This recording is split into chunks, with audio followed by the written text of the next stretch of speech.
तक अपने देश का, अपने देश की राजनीति और राजनेता नहीं सुधरेंगे तब तक हम खतरे से बाहर नहीं होंगे।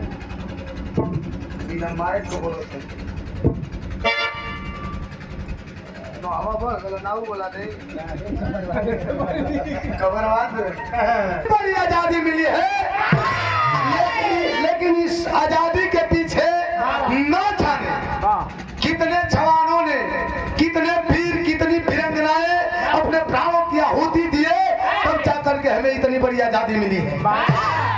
लेकिन हम आजाद होकर के भी गुलामी महसूस करते हैं। क्यों? क्योंकि अपने देश की गंदी राजनीति के चलते इसलिए हम गुलामी महसूस करते हैं। लेकिन हमारे देश के जो जवान है उनका जोश और जुनून, उमंग कैसा है, चालन भूमिका के भाव में संकेत मास्टर।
वरना 24 घंटे नहीं लगते इस बात को खाक में मिलाने में।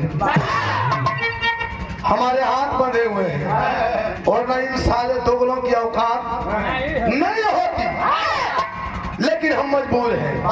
बिना में एक कव्वाली है।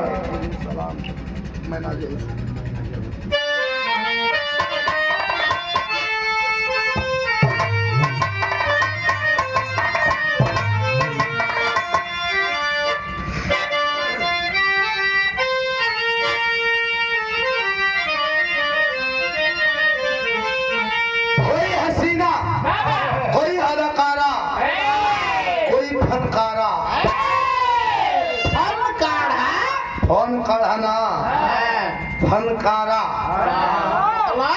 कोई कौवाला, अरे ये तो खजुआ तो कारी के समेत मन तो बोल। अच्छा ई कोई इसे जानला कि ये नहीं इनका खजुआला, एकरा मतलब मन ले पर ध्यान मत ने हमरो खजुआ देता हाथ उठ कुल हम बाझल बा।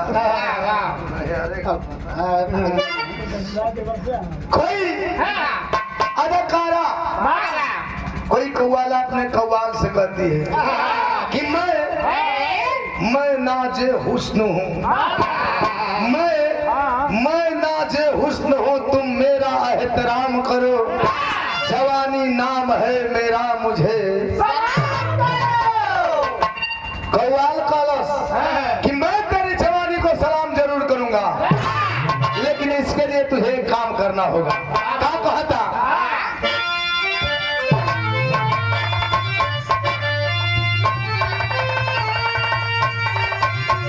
यही कहता है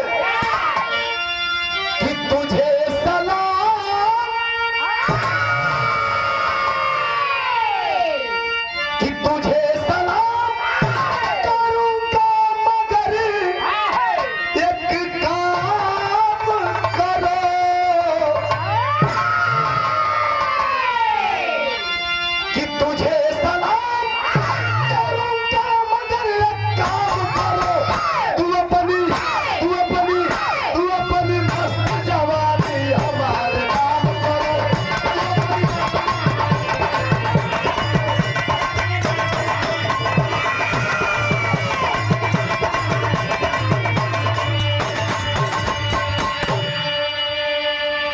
तो कव्वाली रहल, कव्वाल का भाव रहल, लेकिन हमारे देश के जवानों का इशारा है उन पाकिस्तानियों के लिए क्या कि चढ़ा दे सूली, चढ़ा दे सूली, गले डाल दे, अरे जंजीर भले, चढ़ा दे सूली, गले डाल दे जंजीर भले, वतन की, वतन की, वतन की आज बचा ले।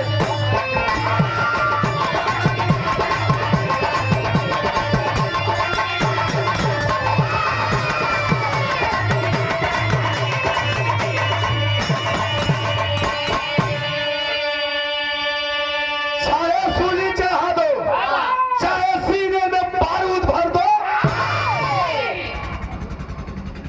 हम रुकने वाले नहीं है। जितनी तुम्हारी हाथ है पाकिस्तान की आबादी है, हमारे हिंदुस्तान के जितने सैनिक हैं अगर छोड़ दिया जाए तो प्रसादी मती बांट दी हसन तू लोग की। एक लाइन और, अगर तेरे दिल में दिमाग में ये बात चल रही है कि 100, 200, 500, 1000, 10,000, 20,000 सेना यानी फौजियों को मार करके तुम धरती को वीरों से खाली कर दोगे तो ये तुम्हारी सबसे बड़ी भूल है। कान खोल करके सुन लो क्या कहते हैं। एक लाइन और,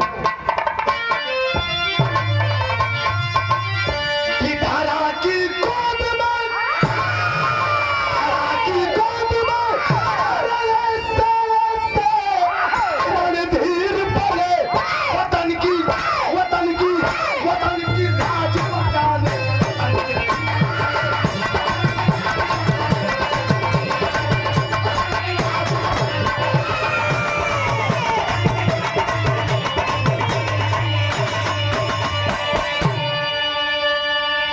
यही हिंदुस्तान है जिस हिंदुस्तान की धरती पर वीरों की खेती होती है। कहानी का शुरुआत वही कवि जी चौहरी लाइन में लिखा था। कैसे मास्टर?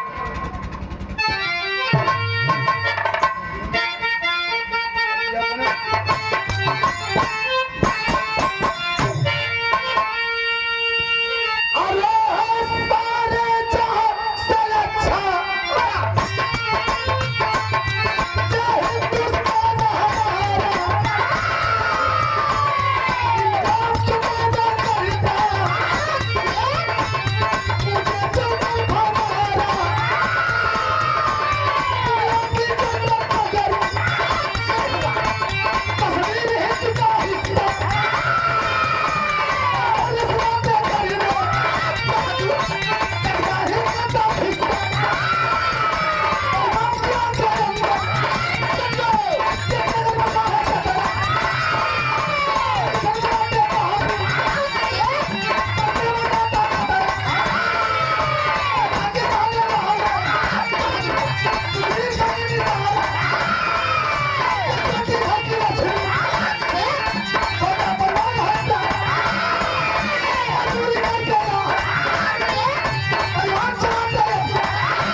रेल देने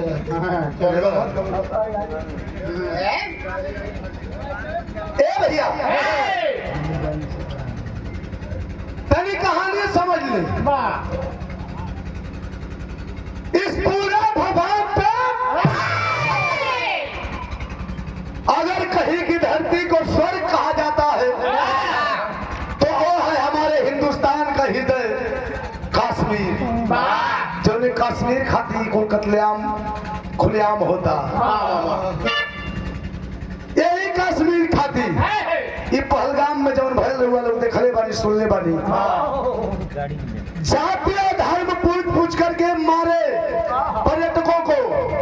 और उतना ही नहीं, विश्वास जब जिस पे नहीं होता था उसको नंग बदल करके भी देखते थे कि वाकई में मुस्लिम है या हिंदू है। ए भैया, यही कश्मीर में बड़गाम जिला और बड़गाम जिला के अंतर्गत एक नगर है चतरा। चतरा के रहने वाले बाबू सुखबीर सिंह, पत्नी तारा देवी, एक बिटिया का नाम है आरती। आरती छोटा परिवार बा। एक दिन तारा देवी सुखबीर सिंह से कहत हरी, ए जी वैसे हालांकि जहाँ ये जौन बड़गाम जिला है, चतरा है, आतंकवादियों से घिरा हुआ क्षेत्र, मुस्लिम इलाका है। आतंकवाद चरम सीमा पे, एक तरफ गरीबी गोर तोड़ के बैठल बा और एक तरफ कपारे पर मौत हमेशा मंडराता। न छियले बनता न मोले बनता है भैया, लेकिन कुल हेराता। एक दिन तारा देवी अपने पति सुखबीर सिंह से कहती है कि सैया देखी ना कहाँ कहाँ से लोग आवेला, हरी बगलिए में भगवान भोलेनाथ का मंदिर बा, कहाँ कहाँ से लोग आवेला, मन्नत मांगेला, मन्नत पूरा हो जाला, लोग अपन चढ़ावा चढ़ावेला। हमरो मन में कुछ सपना श्रद्धा है, हमरो के लेके चलती तो हम भगवान भोलेनाथ से कुछ मन में इच्छा कह लेती, पूरा हो जाता, हम चढ़ावा चढ़ेती। सुखबीर सिंह कहलन पागल तो कहे के न चाहिए, पहले न बतावे के चाहिए। चला लिया के जब पहुंचलो भगवान भोलेनाथ के मंदिर में, तब तारा देवी को हतारी एक लाइन गीत लगल।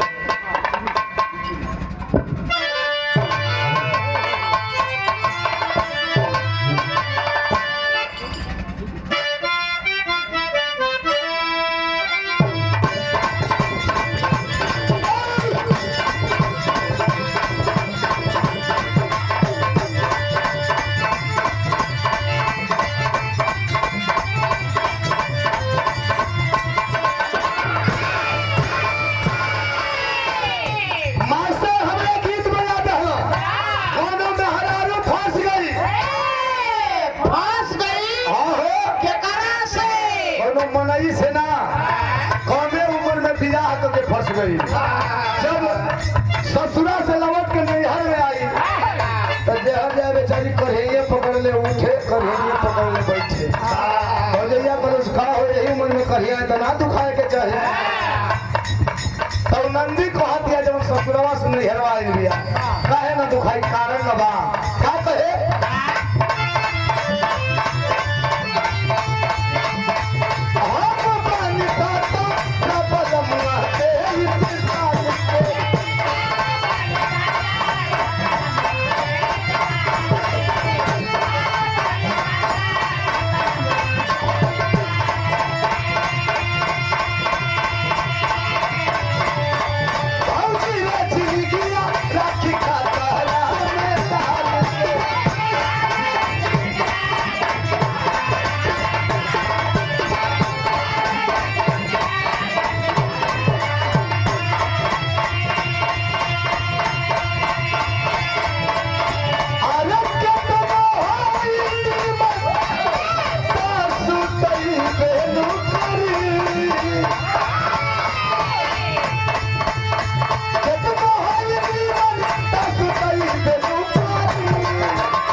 अर्जी लगाओ तरीका मुस्लिम आतंकी और दिल भी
बानी।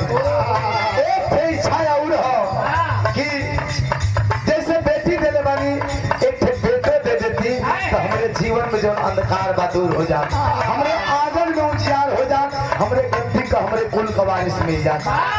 अगर ये हमार मनोकामना सपना पूरा हो जाई तो लड़का के लेके आवल जाई, दुल्हन पराने बाजा बजवावल जाई, खूब नाचल गावल जाई। अपन अर्जी लगा के मन्नत मांग के चल गई। धीरे धीरे 2-4-6 महीना बीतल तब बीतल कुछ महीना तब भारी भइल पौआ की हले विधाता बदले तू को बेटा हुआ।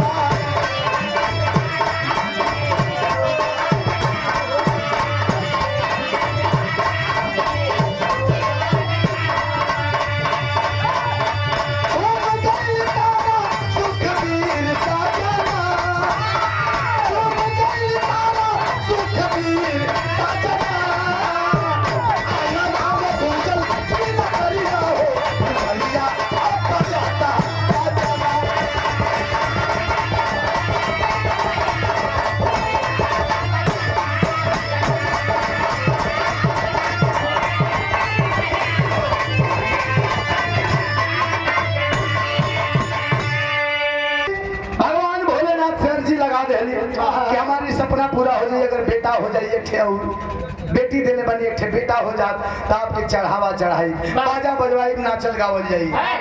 2-4-6 महीना बीतल बा तो ले भगवान भोलेनाथ सुन ले हम पेट से ही गर्भवती है।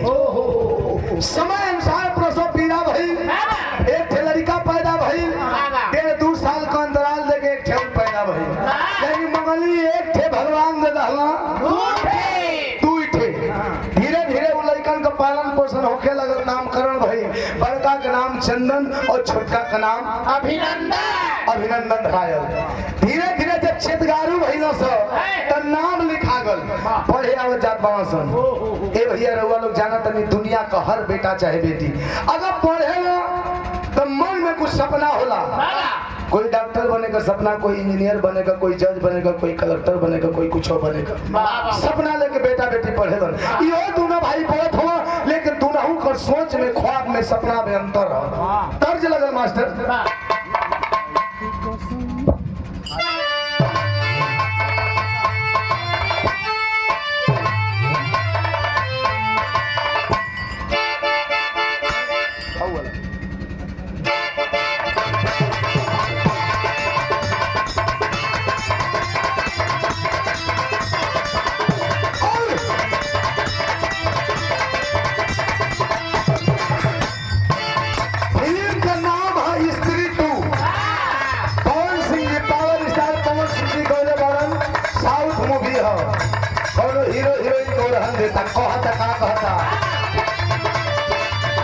झूठी खाई थी कसम जल्दी भाई नहीं,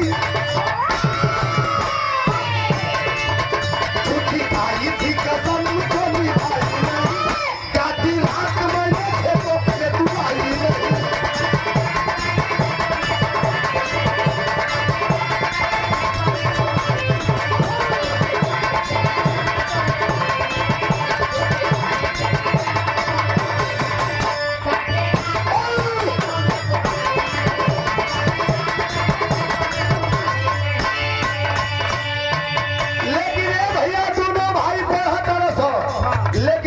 सपना अलग अलग था।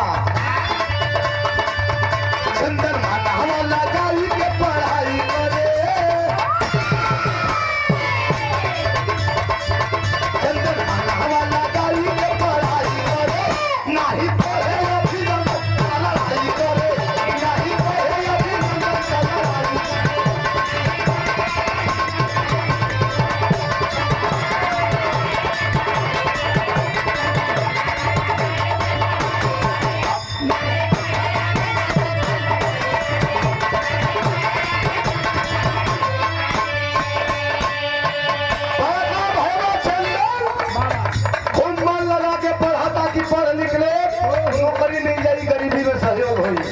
लेकिन छोटका भाईवा जाना का अभिनंदन नाम हो, ओकर पढ़ाई लिखाई में मन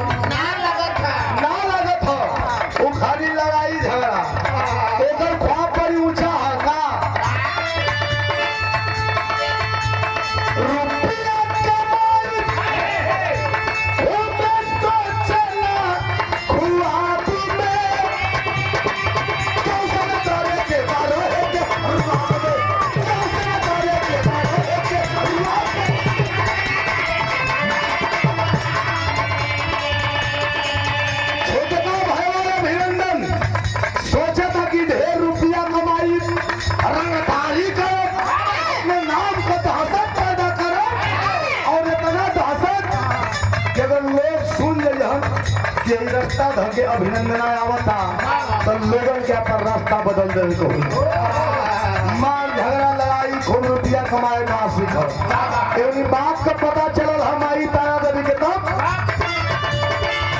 देखा बनना यावारा मन माई करे देखा बनना यावारा मन माई करे नाही करे अभी मन माई करे नाही करे अभी मन माई करे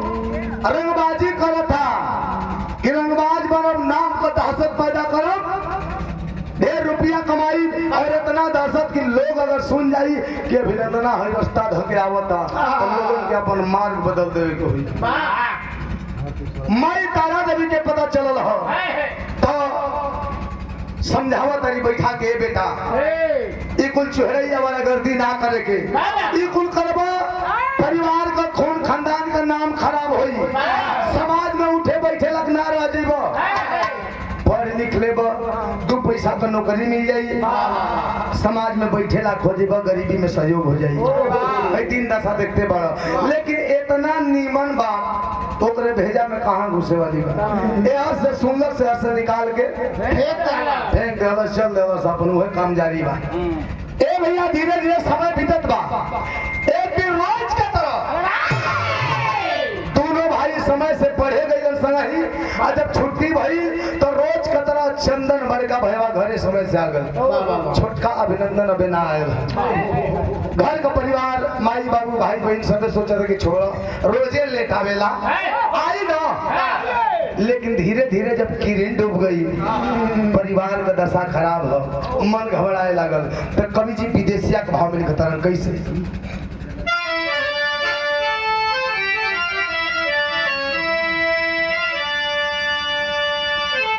कि जब सूर्यास्त भइले खोजत सब पस्त भइले आ कहा गइलन बचावा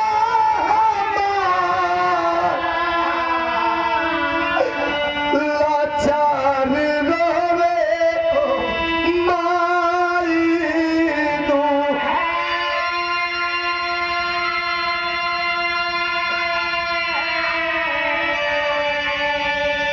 जब सूर्यास्त हो गई माई बाबू सबकर करेजा घबराए लगल मन घबराए लगल माई सचे तारी हमार बाबू कहाँ गइलन हमर लाल कहाँ रह गइलन बाबू सुखबीर सिंह जाके गांव टोला में सबसे पूछा तरन कि भैया बाबू का हमरे बचवा हमरे अभिनंदन के दिखला लो का हमरे अभिनंदन के दिखला लो सबका और से कही जवाब मिला था ना भैया हम तो ना देख लिया जा निराश होके जब घरे लौटला हाँ तब माई तारा देवी का हालत है कबो घरावा पे कबहू दुआरावा पे देखली दहारिया के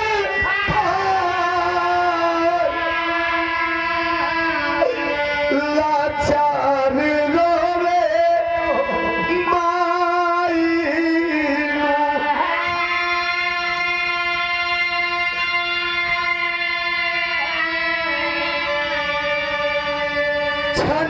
छाने में तारा देवी कबो घरवा में दौड़ के कबो दुआरवा पर खोजा तरी के हमर लाल कहाँ रह गिलन हमारा आँखी का पुतरी हमार कलेजा का टुकड़ा कहाँ रह गिलन हे भगवान कोनो बात तो ना होगा माई न है बेटा ला पता है कैसे मनमानी सुखबीर सिंह समझावत तारा संभालो अपने आप को अरे तनी सोचा जब तोहके कुछ हो जाई दूठे लड़का लड़के वो हम बानी अगर तोहके कुछ हो जाई दिक्कत हो जाई तो हम कैसे रह जाई लेकिन माई न है बेटा गायब हो मन कैसे बानी रोवत तारी आंख में आंसू से ही चलता कहत तारी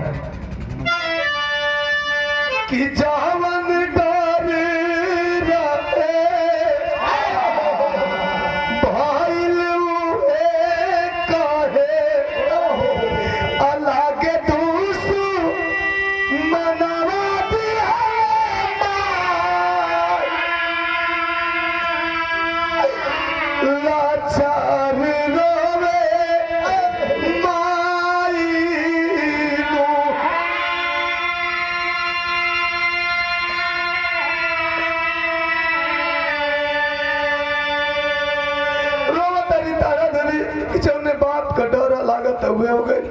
लगा तो पपिया और बेटा के मार देलन।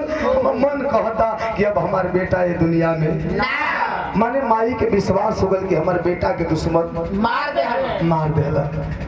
रो तारी कहली जवन भयल तन भाई हमरे जिंदगी से तो एक बेटा हमार दूर हो गई, लेकिन एक थे आखिरी निवेदन हमार सुननी। कह तारी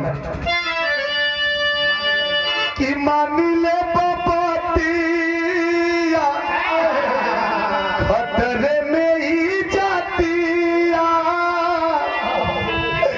अचल होई जा यहाँ से पारा,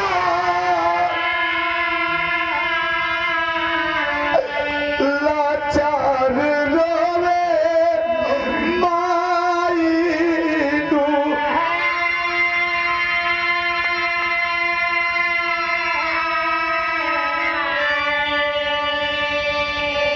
वो तरीके पर बेटा तो हमरे जिंदगी से दूर हो गया। घर में एक बेटी बा और इंसान का जीवन का सबसे अनमोल था इज्जत आबरू होले। हम जाना था नहीं अब पपियन का नजर हमरे इज्जत तो हमरे बेटी को ही, अगर हमरे इज्जत पर धब्बा लग जाई हम चाह के बिना जैसे गिला जीते जी मर जाई। ऐसे या जितना खेत घर जमीन बा उचित अनुचित जवन रेट मिले यहाँ से बेच के चल जाओ। दुनिया बहुत बड़ बा, कहीं गुजारा हो जाए। ये बात पर विचार विमर्श होके लगले पंचों। आखिर में फैसला क्या लिया गया? दोहा से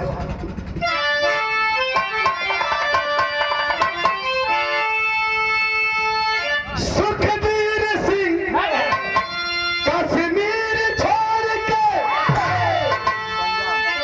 पंजाब प्रांत में आए,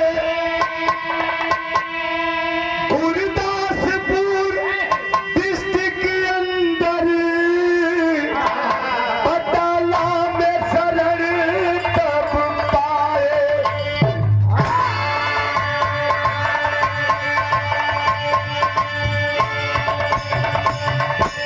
फैसला यह लिया गया कि वहां का जितना खेत घर जमीन रहल बेचा गई। बेच किन के अपन पूरा परिवार के साथे पंजाब के गुरदासपुर के बटाला में आके सुखबीर सिंह अपने पूरे परिवार के साथ नया निवास बना के गुजर बसर करे लगला। समय बीतत गए भैया। अब ऐसा नहीं खे कि वहां से अइला के बाद हालात सुधर गल बना, गरीबी वैसे ही गोड़ तोड़ के बैठल भाई भैया। लेकिन यहाँ अइले के बाद भी बड़का बेटवा चंदन का नाम वही उम्मीद और विश्वास के साथ लिखा गई कि बेटा पढ़ लिख लई, नौकरी मिल जाई, गरीबी में सहयोग हुई।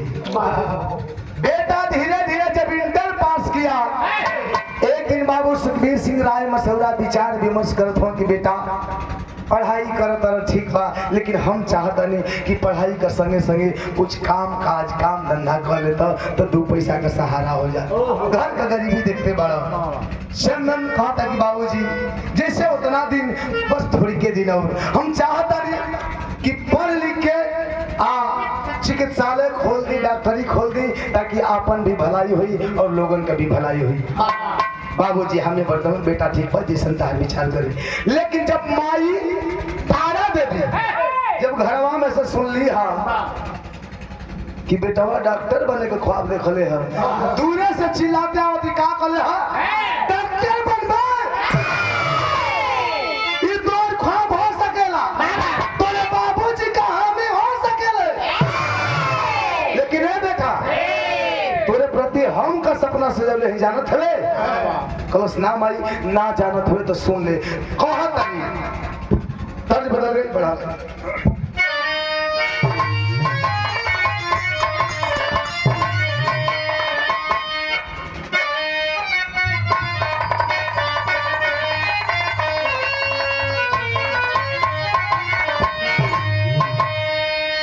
कौन दुल्ही का दुल्हा फौजी है। जब फागुन बीतल, फागुन के महीना में सबकर पति छुट्टी लेके घरे आ गइलन, वो बेचारी का फौजी पिया ना आइलन।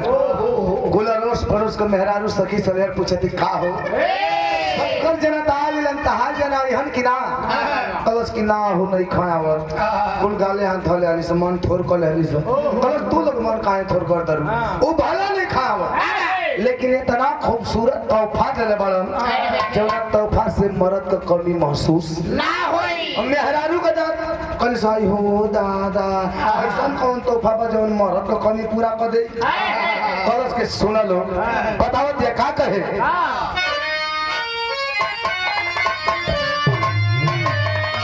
कह दिया कि भेजे है अरे भेजे गए अरे भेजे है लिफाफा में यतीम हो भलमुआ फौजी पादर पे बारन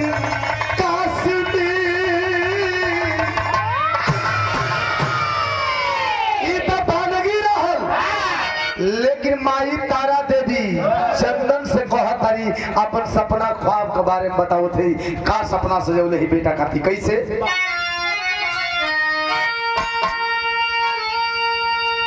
कहा तारी अरे दिल के आवाज हो अरे तोहरे पे नाच हो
लेकिन ना हम क्या चाहता नहीं फौजी बन के अरे फौजी बन के फौजी बन के फौजी बन के फौजी बन के कैदी हे तूफान लड़ी हे समारोह में फौजी बन के कैदी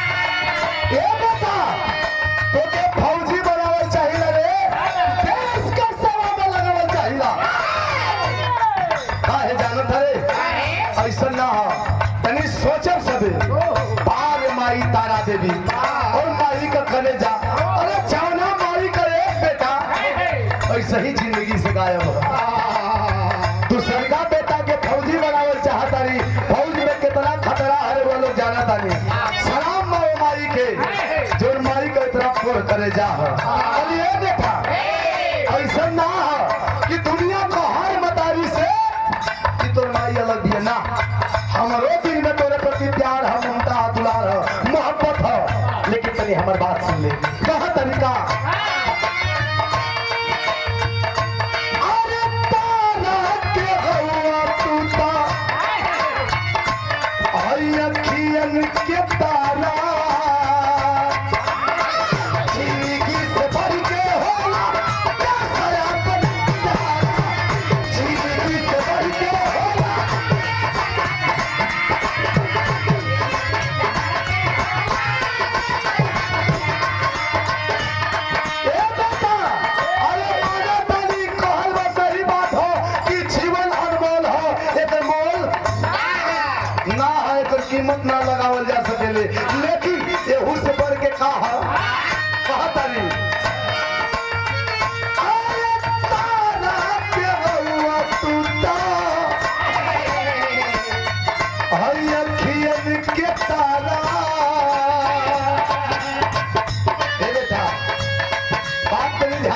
अनमोल ये जीवन अनमोल हो लेकिन उसे बढ़ के का हो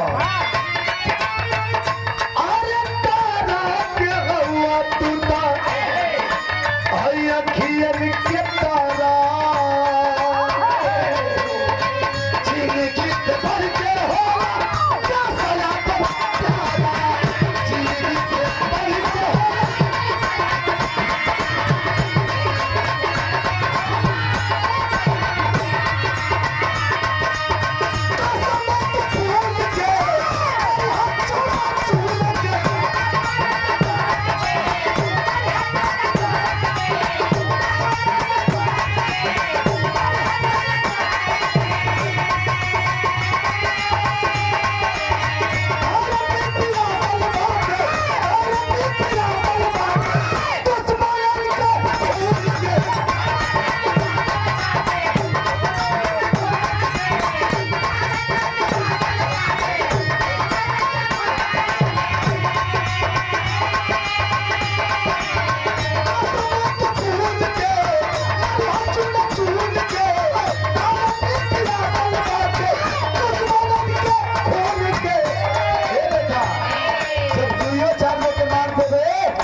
लेकिन तोरा खातिर सबसे बड़ इतिहास का बनी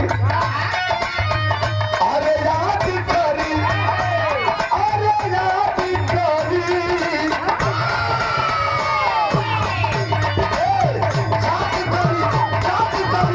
पूरा हिंदुस्तान रे लड़ी है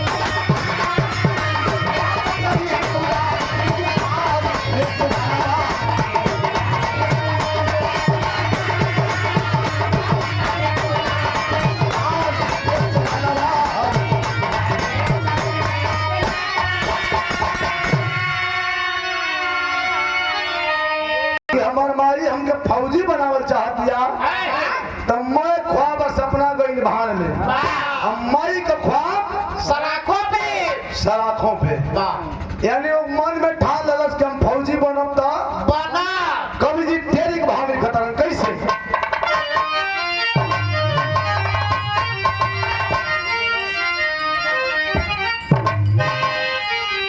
अरे जीवन ना फिर दोबारा मिलेगा ये लाइन सबके बदे अरे चंदने बदे ना सबके बदे पहिल की लाइन कैसे अरे जीवन ना फिर दोबारा मिलेगा या तब अटल प्रतिज्ञा फूल बना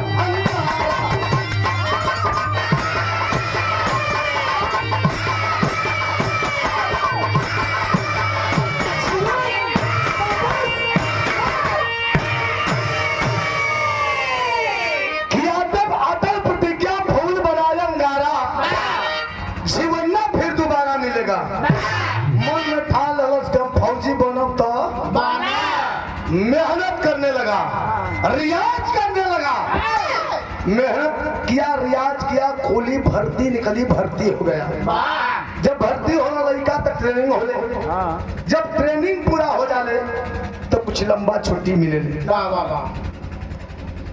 वैसे ही ट्रेनिंग पूरा कइला के बाद चंदन फौजी भी छुट्टी लेके ट्रेनिंग के बाद घरे आयल जब घरे आयल तो नीमन घर पर देख के बहिनिया आरती का बियाह तय कर दिहलस बियाह तय कइला के बाद धीरे धीरे धीरे धीरे ओकर जब ट्रेनिंग वाली छुट्टी रहल खत्म हो गई जब छुट्टी खत्म हो गई तब पूरे परिवार से विदाई लेके चलल हम बॉर्डर की ओर तो बिरहा में तर्ज बदल गई मास्टर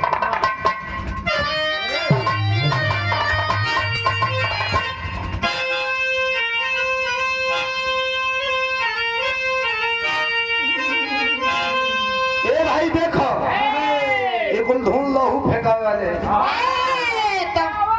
एकदम एकदम मत गाओ भाई अब हम बड़ा जिंदगी जी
लेकिन ये भैया चंदन फौजी विदाई लेके चला था तो लोग घर का परिवार का लोग कैसे विदाई करत हुआ कैसे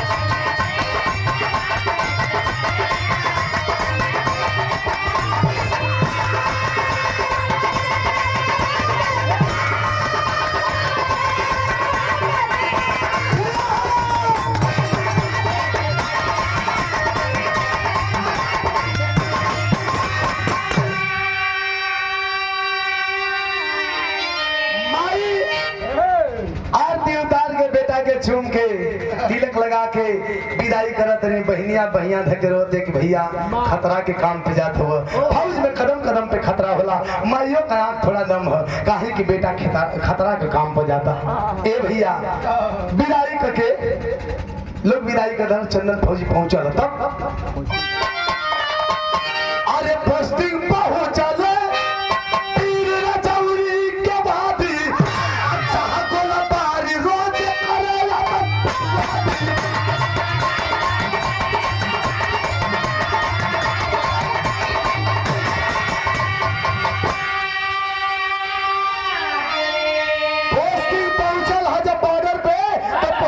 पहली पोस्टिंग कहाँ भई रजौरी में जहाँ कदम कदम पे खतरा है ड्यूटी देता तब अरे तो चल अभी तो समझ समाना हम तो कोई पूरा ही ना चले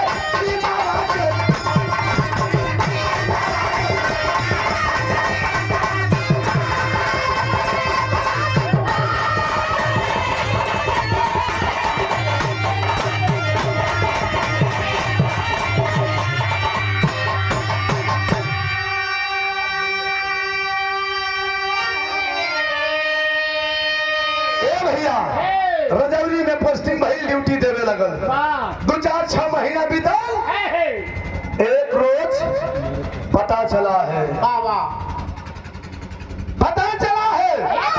कि रजौरी के पहाड़ी की वादियों में कुछ घाती कुछ आतंकवादी घात लगा करके छुपे हुए हैं आदेश दिया गया जाओ और दिखा दो कि एक हिंदुस्तानी फौजी का पावर क्या होता है जब जवान चले हैं टोली सजा करके तो विधा में तर्ज बदल गए मास्टर ये आखिरी तर्ज है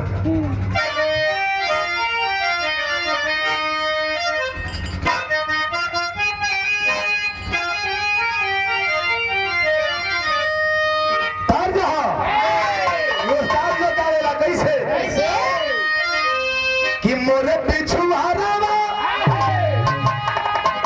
2-3 लाइन गवा ले कैसे अरे मोरे पीछू हरावा एक चिचिल गुरु हियो महाराजा मारे अब फूलवा फूल तू चुनार महाराजा मारे दूसर की लाइन गवा ले अरे फूलवा लोहाना गईली ए ज्योति के बहिनिया महाराजा वाले अब फूलवा करो भूरू ही जाए महाराजा वाले एक लाइन और गवा ले कैसे अरे चमकी तुम्हारी ना पे अरे गईली भरत रामा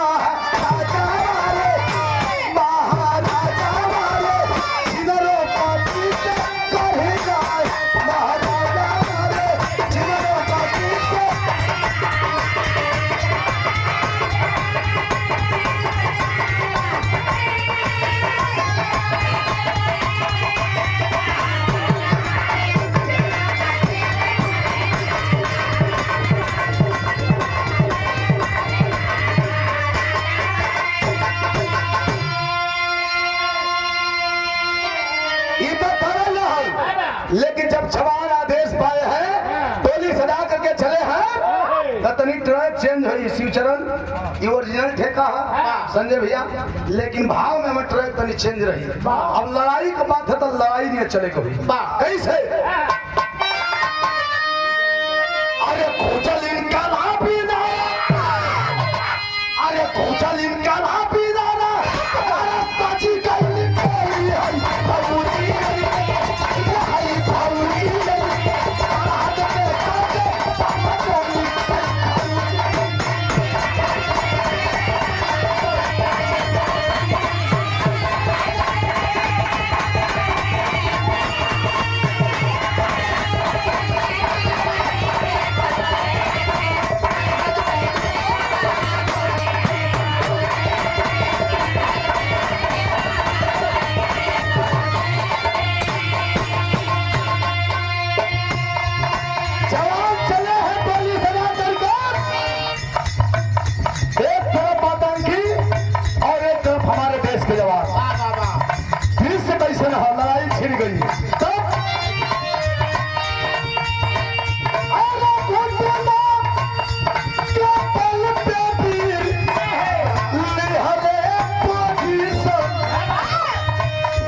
वहाँ का दृश्य कैसन है, लोकेशन कैसन है।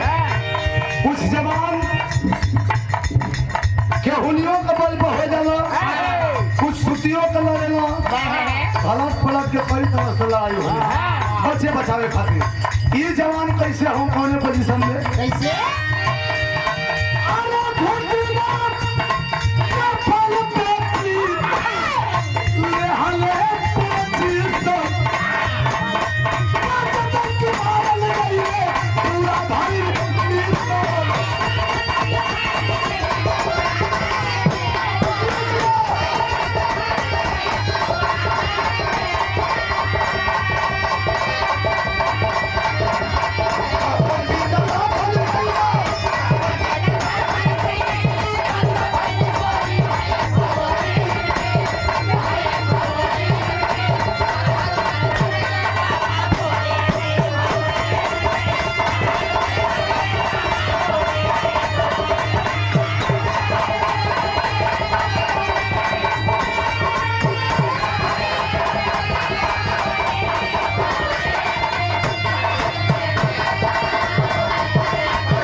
लड़ाई के बाद तो अंजाम यह निकला कि 5 गो मरा गई ना सब, बाकी कुल परा गई ना सब। लड़ाई समाप्त हुई।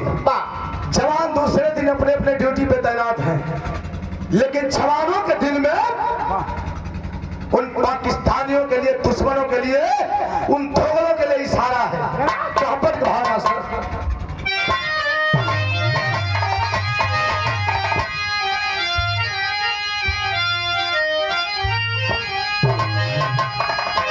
ये लाइन कई जगह शूट करे ले, जब पंपट में बोले जाता नहीं संजय भैया और उदय भैया शिवचरण, ये कई जगह लाइन शूट करे ले। जहाँ सही बात तहाँ सच्ची। दुश्मन तो दुश्मन चाहे क्षेत्र कौन हो। कैसे?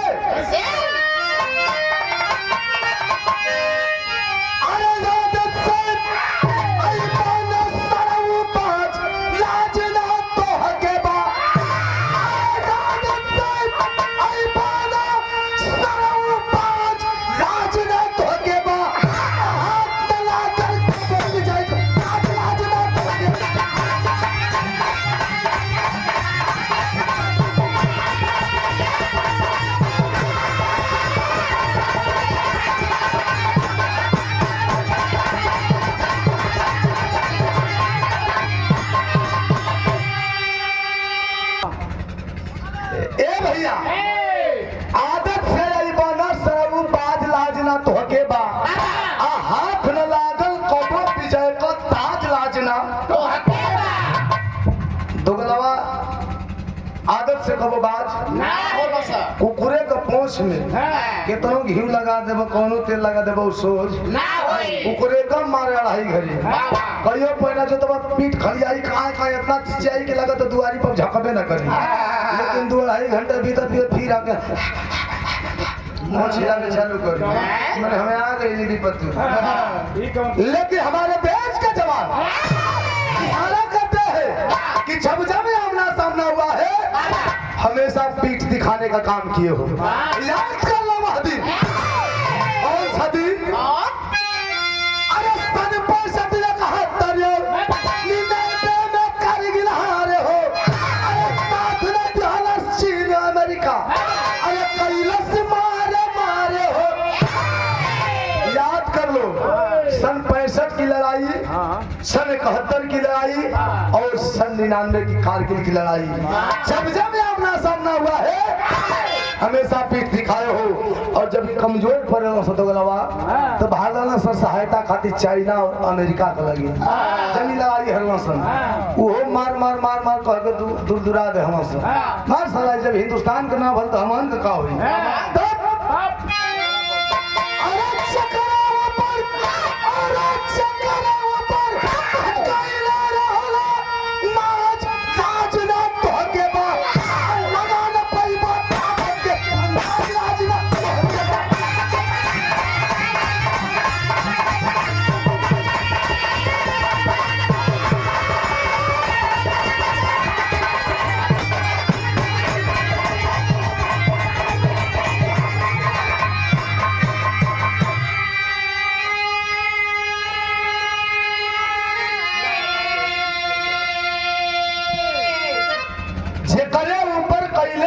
नाज लाजना तो हके बा और लगा न पैबो ताकत के अंदाज लाजना तो हके बा।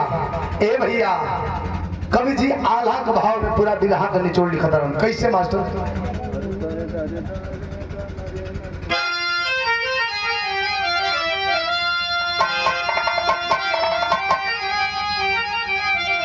कहे के बा अरे दुनिया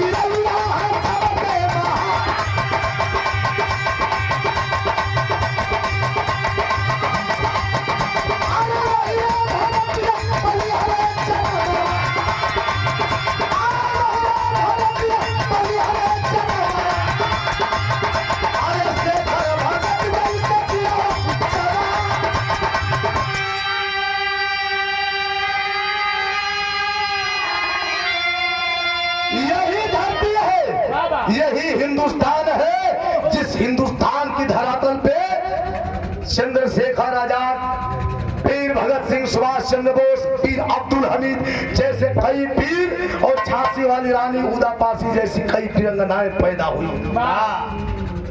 इसलिए यह पूरी दुनिया हमारे देश को कहती है कि India is the golden world. Bharat सोने की चिड़िया है। यहाँ एक रतन पैदा होना लेकिन अरे बादल से छुट्टी नहीं के चंदन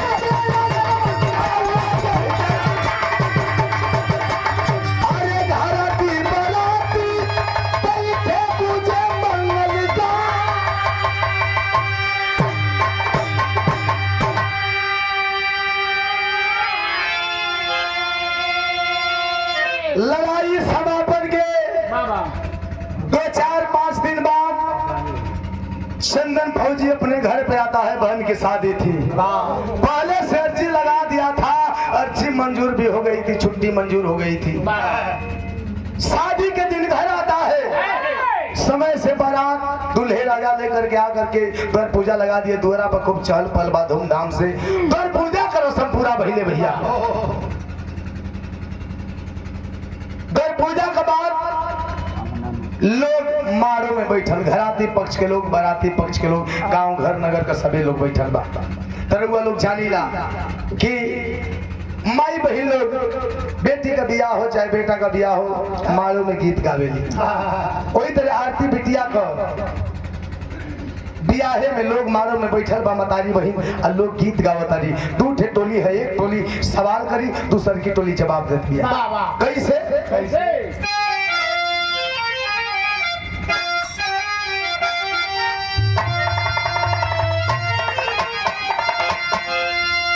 बहन की टोली माई बहन का सवाल करती है। कैसे अरे मारा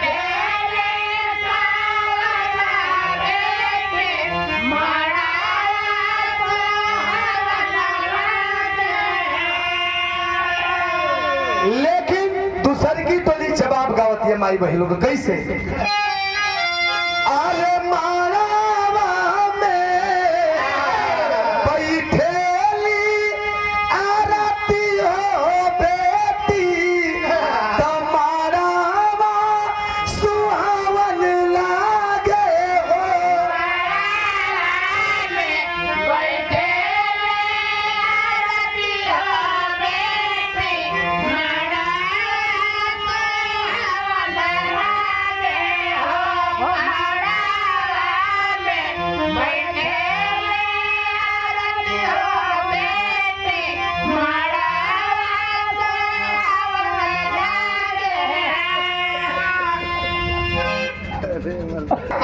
यही गीत के साथ बिटिया आरती का सिंदूरदान संपन्न हो गई। बिटिया सुहागिन हो गई भैया। लेकिन ये हमें देखो बिरहवा में कहर बरस से जाता सदर भाव मास्टर। अरे आतंकी मारे घेरी घेरी गोली,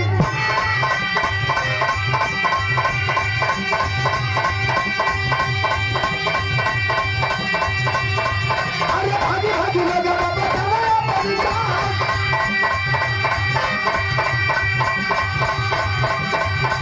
अरे खुशी वाला दिन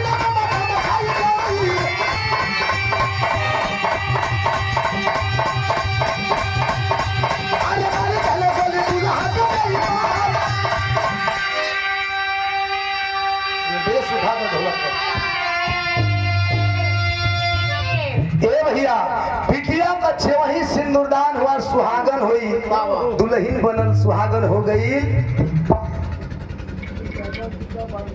सुहागन होती है, सिंदूरदान हुआ, खुशी का माहौल है। तब तक एकाएक आतंकवादियों की टोली, आतंकवादियों का जत्था जाकर के टूट पड़ा, सबको चारों तरफ से घेर लिया, किसी को भागने तक का मौका नहीं दिए। फायरिंग चालू हो गई। वही फायरिंग में से एक गोली लगल, एक दो गोली तुला हो मरे हुए में मर गए। हाहाकार मचा हुआ है, लेकिन ना आतंकियों का आतंक थमने का नाम ले रहा है और ना ही उनकी गोलियां थम रही है, जारी है। लेकिन अरे तारा पे बोले का टंकी के ना जारी,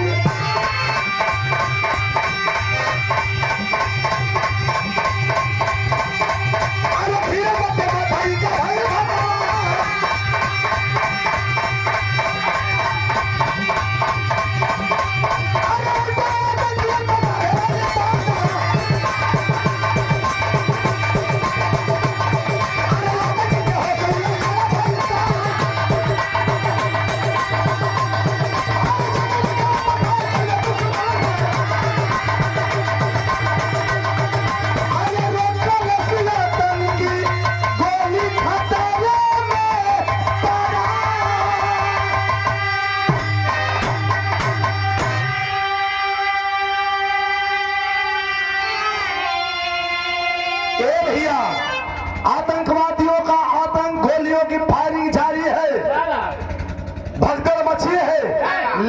उन्हीं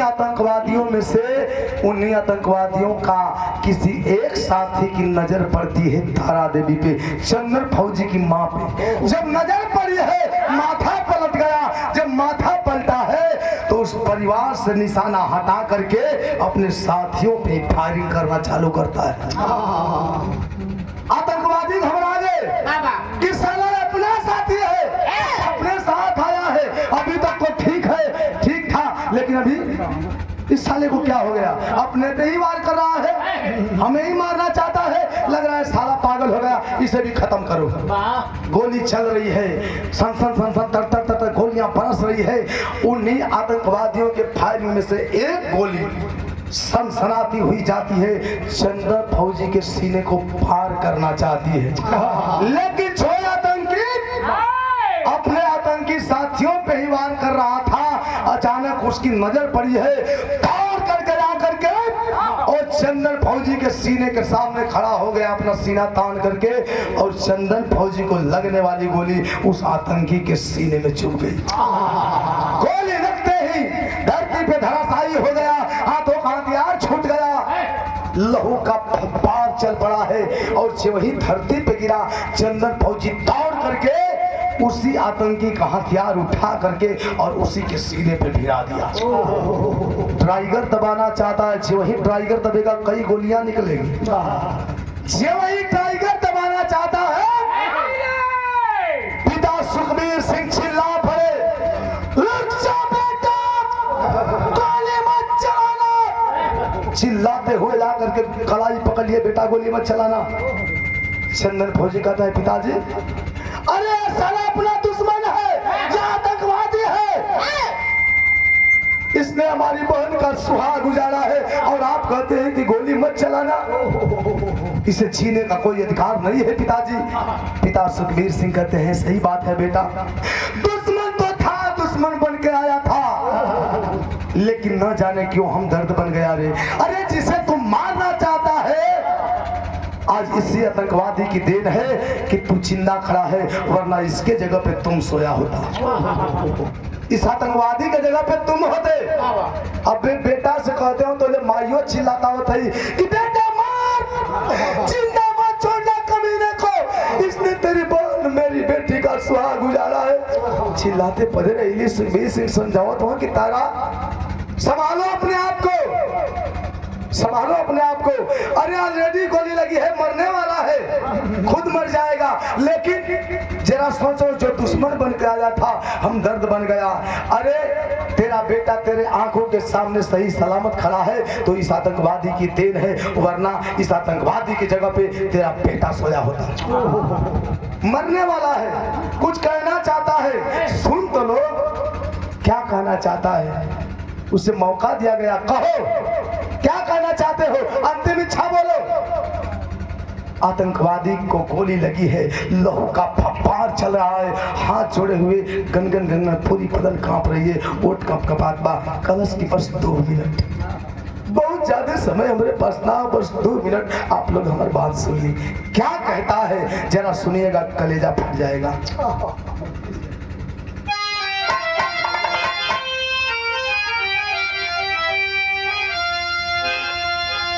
यही कहता है कि मारे मारे को तारू और माना नहीं को माई हो, अपनली आतंकवादी का जानत नहीं को माए हो। माँ, जो वही माँ कहता है, तारा देवी टपक देती है, चुप कर, बड़ी आया है माँ कहने।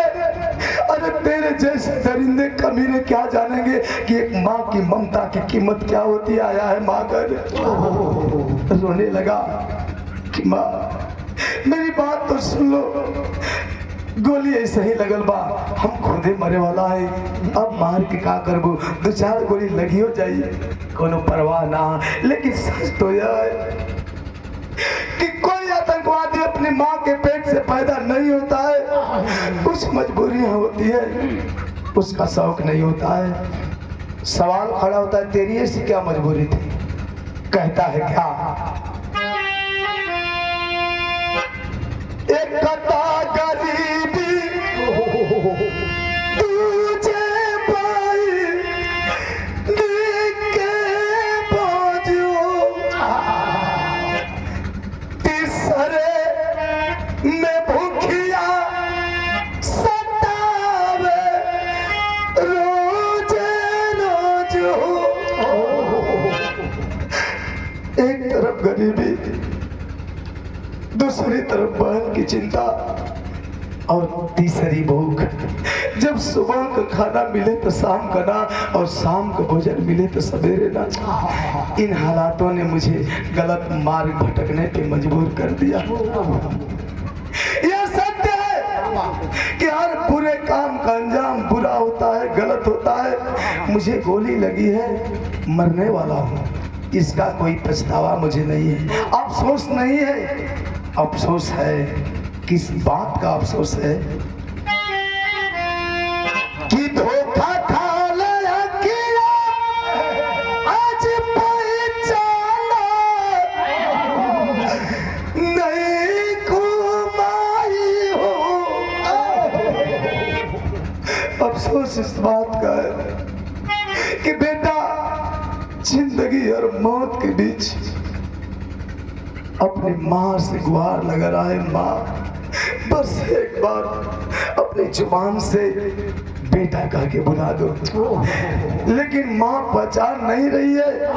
इतिहास साक्षी है, इतिहास कहता है, जमाना कहता है कि दुनिया में सबकी निगाहें धोखा खा सकती है, लेकिन एक माँ की नजर कभी धोखा नहीं खा सकती, नहीं खा सकती है। कहने का मतलब वो आतंकी भेष में कौन था? कौन?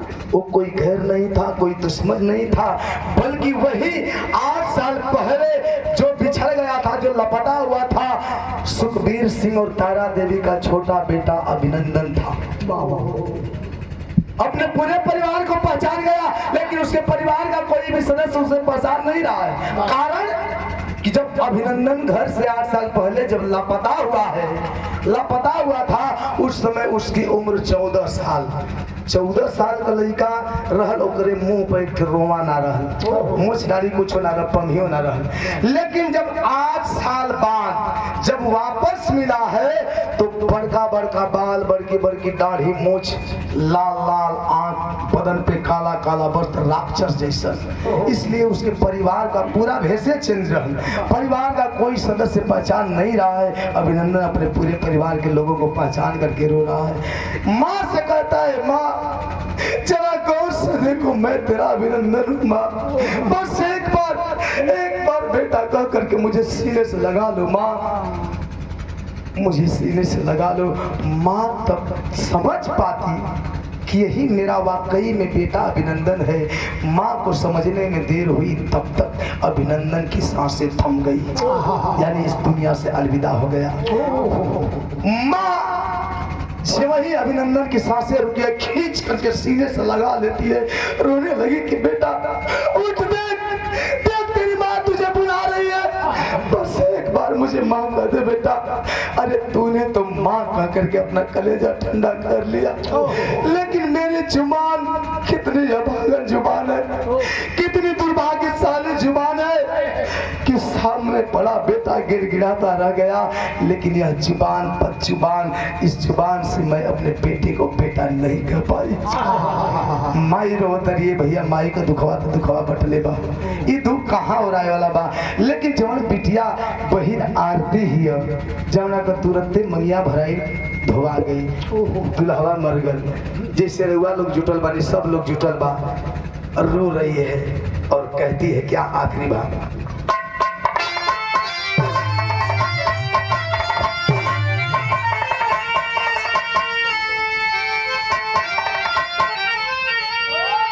एक ठाव लगा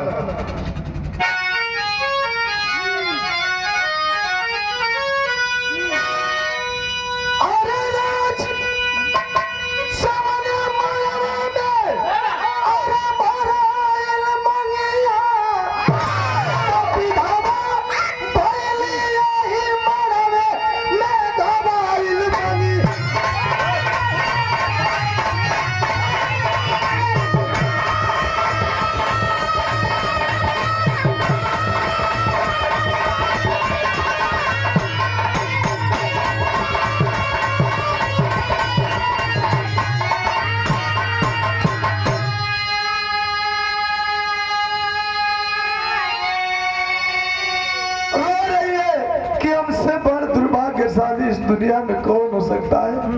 अरे जौने मारो में हमर मांग भराई, वही मारो में हमर मंगियो धोआ गई। हमसे बड़ा भागिन के हो सकेला? सबकर आंख से आंसू छलत भये भैया बिटिया आरती का दशा देख के, ओकर बात सुन के। एक तरफ पति की लाश पड़ी है और दूसरी तरफ आतंकी की भेष में मरा पड़ा है उसका छोटा भाई अभिनंदन। दोनों तरफ देख रही है और कहती है क्या क्या?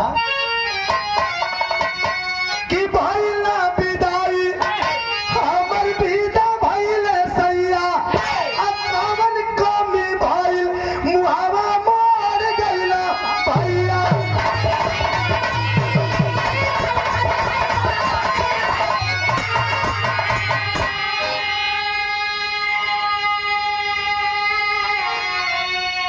रो रही है कि जहाँ दुल्हन के जोड़ा में मेरे मायके से मेरे ससुराल के लिए डोली उठनी चाहिए, वो जगह पर भगवान ने दुनिया से हमारे सही की विदाई हो गई। किस कलम से तूने हमारी किस्मत सवारी थी प्रभु। रो रही है, एक तरफ भाई के मुंह में, एक तरफ अपने मरे हुए पति के याद में। लेकिन होली को कौन टाल सकता है, संजोग को कौन बदल सकता है? दोनों लाशों को लोग लेकर के गए हैं शमशान घाट पे, चिता सजाई गई, मुखाग्नि दी जा रही है।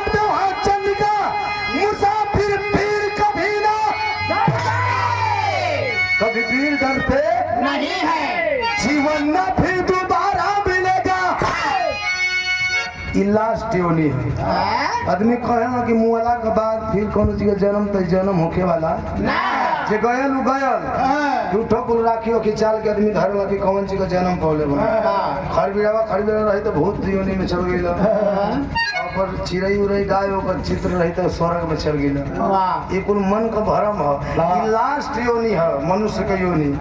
ये योनि पावे खातिर, तन पावे खातिर भगवान उतर से बात चलो मानो चलो जीते चलन जाऊ परे ओहरो गा बजा ले हल जा। मानव का तन बड़ा भाग्य से मिले लाए भैया। जिंदगी जीने के लिए, इतिहास बनाने के लिए जरूरी नहीं है कि हम 100 साल जिए तब इतिहास बनी। सच तो यह है कि जिसका गर्म खून होगा वही इतिहास रचेगा। इतिहास सब पर ना लिखाला।